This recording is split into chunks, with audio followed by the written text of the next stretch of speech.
എറണാകുളം കുറുപ്പംപടിയിൽ 7 വയസ്സുകാരൻ കുളത്തിൽ വീണു മരിച്ചു എന്നൊരു വിവരം ഇപ്പോൾ വരുന്നുണ്ട്. കുറുപ്പംപടി സ്വദേശി സജീവ് അമ്പിളി ദമ്പതികളുടെ മകൻ സിദ്ധാർത്ഥാണ് മരിച്ചത്. വീടിനടുത്തുള്ള മീൻ വളർത്തൽ കുളത്തിലാണ് കുട്ടിയുടെ മൃതദേഹം കണ്ടെത്തിയത്.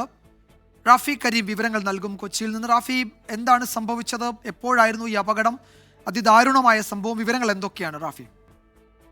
വിജയകുമാർ, ഇന്ന് രാവിലെയാണ് ഇത്തരത്തിലൊരു അപകടം സംഭവിച്ചത്. രാവിലെ ഈ സിദ്ധാർത്ഥിന്റെ അമ്മ മൂത്ത കുട്ടിയെ സ്കൂൾ ബസ്സിലാക്കുന്നതിന് വേണ്ടി റോഡിലേക്ക് പോവുകയാണ്. ഒപ്പം സിദ്ധാർത്ഥും ഉണ്ടായിരുന്നു. എന്നാൽ മൂത്ത കുട്ടിയെ ബസ്സിലാക്കിയതിനു ശേഷം തിരിച്ചെത്തിയപ്പോൾ സിദ്ധാർത്ഥിനെ കാണാതാവുകയായിരുന്നു.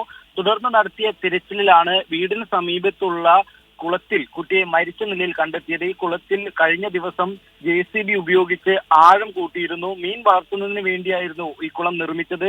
ഈ ആഴം കൂട്ടിയതിനു ശേഷം കുളത്തിൽ ധാരാളമായി വെള്ളമുണ്ടായിരുന്നു. കാൽ വഴുതി വെള്ളത്തിൽ വീണതാകാം മരണകാരണമെന്നാണ് ഇപ്പോൾ പ്രാഥമികമായി പോലീസിന്റെ നിഗമനം. എന്തായാലും പോലീസ് സ്ഥലത്തെത്തി തുടർ നടപടികൾ സ്വീകരിച്ച് വരുന്നുണ്ട്. എന്തായാലും ഇൻക്വസ്റ്റ് നടപടികൾ പൂർത്തിയാക്കി പോസ്റ്റ്മോർട്ടത്തിന് ശേഷമായിരിക്കും വിശദമായ മരണകാരണം മനസ്സിലാവുക.